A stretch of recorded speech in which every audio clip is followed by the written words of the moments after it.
Dois materiais sólidos diferentes e com massas iguais, então os sólidos são diferentes, mas eles têm mesma massa, são aquecidos a partir da temperatura 25 graus Celsius em um forno convencional, utilizando a mesma taxa de aquecimento. Então, eles estão recebendo o quê? Energia pelo tempo, aquela mesma energia. Se eu pegar um intervalo de tempo igual para os dois, eu tenho certeza que eles receberam a mesma quantidade de energia. Né? A energia pelo tempo que eles estão recebendo, tantos joules por segundo, é a mesma. Com o uso de um sensor, afere-se a temperatura de cada material em função do tempo. Ó, temperatura no eixo vertical em graus Celsius, tempo no eixo horizontal em minutos, tá? Isso eu sempre digo. Vai olhar o gráfico, primeiro leia a legenda, depois tente interpretar. Com o uso de um temperatura de cada material em função do tempo, conforme indicado na figura, segue. Após 50 minutos, isso aqui não vai ser relevante, creio eu, de aquecimento, 50 minutos de aquecimento, ó, tá aqui, ó, o tempo 50 minutos, tá aqui. Ah, vai ser sim, que eu vou isso aqui vai dizer que aqui é o ponto que ele vai afirmar algo aqui, ó. Após 50 minutos de aquecimento, os dois materiais iniciam o processo de transformação da fase sólida para a fase líquida. O que que essa informação me acrescenta? Me garante que aqui é o sólido, então essa parte, o patamar, é quando eles estão mudando de estado físico, né, uma substância pura, quando está mudando de estado físico, ela mantém a temperatura constante até a transformação completa. Então, aqui eu tenho sólido mais líquido, está transitando de sólido para líquido. Aqui também, sólido mais líquido. Portanto, aqui é líquido. Observe que se aqui fosse líquido, aqui seria líquido para gasoso e aqui seria gasoso. Por isso, a informação aqui foi relevante. É nos 50 minutos que eles passam do sólido para o líquido. Então, ele me falou que aqui é sólido e aqui é líquido. Analise afirmativas e assinale a resposta correta. Letra A. A temperatura de fusão do material 1 é maior do que o material... Isso aqui é só... A e B é só ler gráfico, ó. Temperatura de fusão, o que que é? Vamos colocar aqui para ficar bem claro. Temperatura de fusão. Temperatura em que um corpo começa a... Ou melhor, um corpo passa do estado sólido para o estado líquido. Tá? Então, é só olhar em que temperatura começa o patamar de cada um. Observe que do material 2, a temperatura de fusão está aqui. Ó, o patamar dele começou aqui, que pelo gráfico, a gente olha pela escala. Se aqui é 100, aqui é 200, aqui é bem no meio, é 150.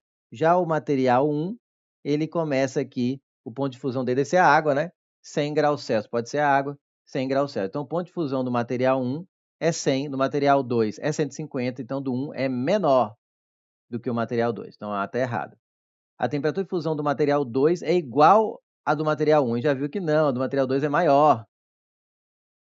Errado.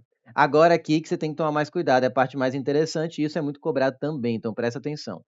No estado líquido, ou seja, nessas retas aqui, então ele está falando para você olhar para essa passagem aqui, para essa aqui, ó, que é o estado líquido. O calor específico do material 1, que é o de baixo, é menor do que o calor específico do material 2. Como que eu sei, como que eu comparo o Czinho? Eu prefiro pelo jeito de interpretação da unidade de medida, mas eu vou fazer também pela equação. Olha só, a unidade de medida do calor específico sensível é a caloria por grama grau Celsius. O que significa isso? O Czinho te diz quantas calorias são necessárias, nessa unidade que eu pus aí, né, para que um grama do material eleve sua temperatura de 1 grau Celsius. Ou seja, se eu tenho um Czinho da água que é 1, significa que cada graminha de água, se eu pegar uma graminha de água e jogar uma caloria, ela aumenta. Se ela estava 20, vai para 21. Se jogar outra caloria, vai para 22. Jogar outra, vai para 23. Só que se eu pegar um corpo, que nem o metal da questão anterior, por exemplo, tinha 0,25 de calorias por grama grau Celsius, fica cada grama. Se eu pegar uma grama desse outro material, né, se eu pegar uma grama desse outro material e eu jogar 1 caloria, na água aumentou só 1, ele já aumenta 4 graus. Por quê? Com 0,25 ele já pula, porque o Czinho dele é 0,25. Então, com 1, é muita caloria para ele. Ele vai aumentar 1, 2, 3, 4 vezes, porque é 0,25, 0,50, 0,75, 1. Com 1 caloria, ele aumenta 4 graus Celsius. Quem tem um Czinho pequeno, a temperatura cresce rápido, supondo, claro, corpos de mesma massa, senão não poderia falar isso. Por isso essa parte foi extremamente importante. Porque se tiverem massas diferentes, aí se eu pegar uma quantidade imensa desse metal, para ele variar de 1 grau Celsius, vai precisar provavelmente pegar mais que 4 vezes a massa da água, vai precisar de mais calorias para aumentar o metal do que se pensar no corpo dele como um todo. Mas quando tem a mesma massa, quem tem um Czinho pequeno, cresce rápido a temperatura com a mesma energia, já que a taxa de energia é a mesma para os dois. Então, o que vai acontecer é que no mesmo tempo, quem tem um Czinho pequeno dispara. A reta fica inclinadona, uma rampa inclinada, enquanto aquele que tem um Czinho grande demora, precisa de muita energia para aumentar 1, depois aumentar 1, então a reta dele, a rampa dele fica mais suave, digamos assim. Eu falei que ia falar sobre equação também, se você pensar aqui, ó, que Q é igual a MC delta θ, isolar, por exemplo, o delta θ, vai ter que é igual a Q dividido por M vezes C. Como eu supor que os dois estão recebendo a mesma quantidade de calor, pegar o mesmo intervalo de tempo, né? Vamos pegar o mesmo intervalo de tempo, vamos pegar, por exemplo, aqui, ó, minutos, aqui é o 150, então aqui seria o 175 e aqui o 225. Cada pedaço de 2 quadrados dá 50. Então vamos pegar aqui um intervalo de 50 minutos e vamos pegar um intervalo aqui também de 50 minutos para o outro, que seria exatamente essa e essa, tá? Então, se o intervalo é igual, a quantidade de energia é igual, já que a taxa é a mesma de aquecimento. A massa sendo a mesma também, ó, marquei os que são fixos. Você vê que a variação de temperatura é inversamente proporcional ao Czinho, que corrobora com o que eu falei. Menor Czinho, maior variação de temperatura. Ou seja, quem tem a reta mais inclinada, naquele intervalo, 2 quadradinhos, ela subiu 4 quadradinhos. Ó, ela subiu bastante. Aqui em 2 quadradinhos, ela subiu só 3 quadradinhos de temperatura.